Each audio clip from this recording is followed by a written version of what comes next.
مساء الخير. اتمنى تكونوا كويسين ومبسوطين وانتوا بتتفرجوا على الفيديو ده.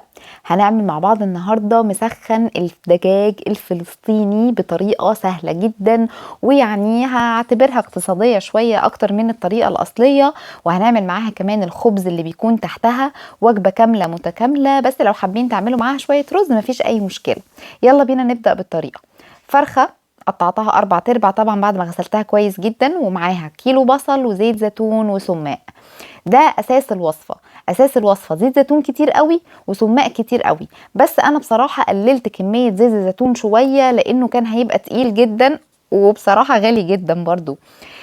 انا حطيت هنا على البصل والفراخ، حطيت السماق وحطيت زيت الزيتون، ولو حسيت ان هي ناشفه شويه هزود شويه زيت زيتون مفيش مشكله. حطيت عليهم ملح وفلفل، وكاضافه من عندي حطيت بهارات فراخ بتدي طعم حلو قوي، والنوع اللي عندي ده بيدي طعم حلو.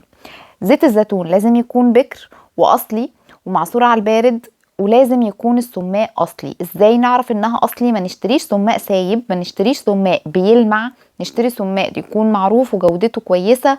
وهتلاحظوا ان هو خلى الفراخ لونها احمر، ولكن البصل والفراخ لما هيستووا لونهم مش هيتغير. تعالوا نعمل العيش.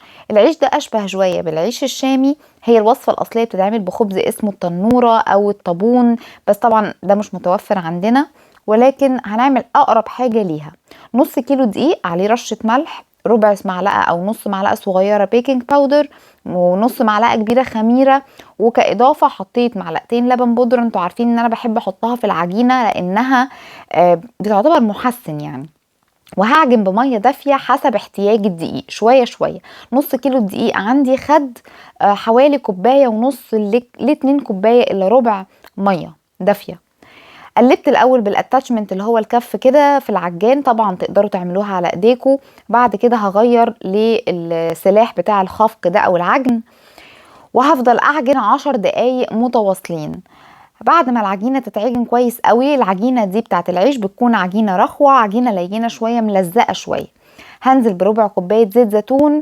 وبصوا في الوصفه دي ممكن تستخدموا زيت عادي يعني مفيش مشكله، ما حسيتش زيت الزيتون فرق جامد. هسيبها بقى ترتاح نص ساعه على ما ادخل الفراخ الفرن.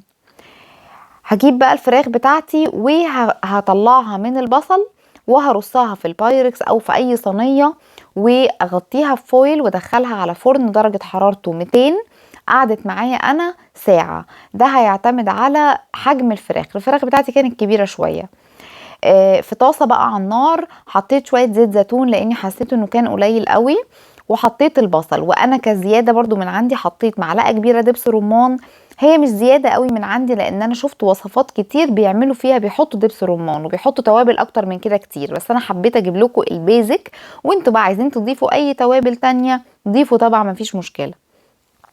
سبت البصل على النار يتكرمل وينزل كل المية اللي فيه، وطيت عليه النار وهسيبه حوالي ساعة على النار لحد ما تلاقوه دبل تماما زي ما شفتوا في اول الوصفة. العجينة كانت ارتاحت، قعدت لها حوالي ساعة الا ربع. قسمتها 4/4 لان انا عايزة 4 ترغيفة كبار، وقسمتها كور وسبت الكور ترتاح مرة تانية. بعد ما الكور ارتاحت، شوفوا تعرفوا منين انها ارتاحت؟ لما تلاقوا نفسكم بتفردوا العجينة والعجينة مش بتكش معاكم. لو كشت معاكم وغلبتكم في الفرد يبقى العجينة دي محتاجة ترتاح شوية.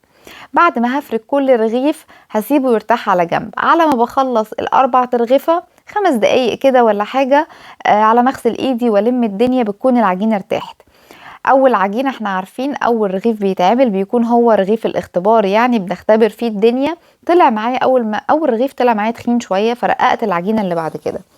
انا عملت ضغطت عليه بايدي لان انا مش عايزاه يتنفخ. الخبز ده مش بيتنفخ، المفروض هو اتنفخ لان العجينه حلوه وناجحه ومرتاحه، فما فيش مشكله. يعني لو انا بس عايزه اوصل لكم انه لو ما اتنفخش ما فيهاش اي مشكله. بطلعه على فوطه واغطيه برضو بفوطه. انا بقى هديله 5 دقايق او دقيقتين 3 كده تحت الشوايه عشان بس ياخد لون حلو ويقرمش. انا عايزاه يكون مقرمش لان العيش ده هيتسقي وهينزل تحت البصل وتحت الفراخ، فلو طلع طري قوي قوي هيعجن. حلاوة الأكلة دي إن يكون العيش اللي فيها مقرمش شوية، يعني ما يكونش معجن قوي. فانا حطيته تحت الشوايه كده. هوريكم، جبت صينيه وقلبتها ورفعت الرف فوق شويه وخليته يتقرمش شويه من فوق ويبقى باللون ده، ولا هو يعني فاتح قوي ولا هو محروق. الفراخ بتاعتي كانت استوت، هشيل الفويل من عليها وهشغل الشوايه برضو وهديها تحميره كده من فوق. خلوا بالكم انا مش عايزه الصوص اللي في الفراخ يتبخر، انا محتاجاه، ده اللي فيه النكهه كلها. رصيت بقى، انا رصيت رغيفين بس عشان احنا 2 بس اللي هناكل. وبعد كده هحط البصل. بصوا، لو انتوا لقيتوا، لو هتستخدموا زيت زيتون كتير ولقيتوا ميه كتير فهتغمسوا العيش في زيت الزيتون، ولكن انا بحس ان الاكله كده هتبقى تقيله قوي، يعني باكل زيت. فانا رصيته في ارضيه الصينيه وحطيت البصل من فوق، برضو كان مميمي وجوسي وطري وكل حاجه، بس يعني مش لدرجه ان انا احط لتر زيت زيتون، يعني كتير قوي ما حسيتوش.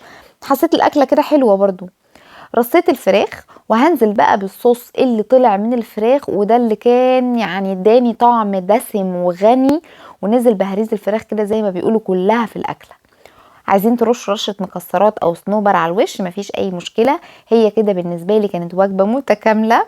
في ناس ممكن ما تقتنعش بيها وتقول مثلا يعني فين الرز او فين النشويات، بس هي بصراحه بتتاكل بالعيش وكان طعمها رائع. تعالوا بقى ندوق واقول لكم رايي فيها بكل صراحه. عشان تتاكل صح لازم ناخد عيش وناخد معاه البصل وناخد معاه حته فراخ. بسم الله.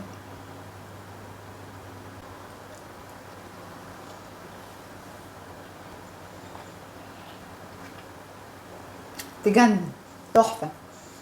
مزازة السماق ودبس الرمان مع كرملة البصل وان هو استوى، طعمها اكتر من رائع. تعالوا ندوق كده الناس اللي ورا الكاميرا.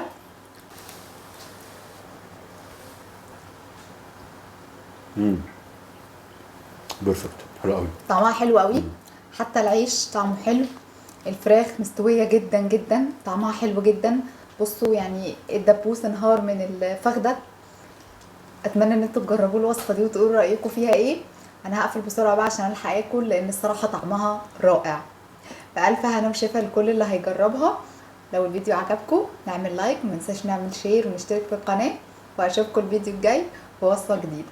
بحبكم، باي باي.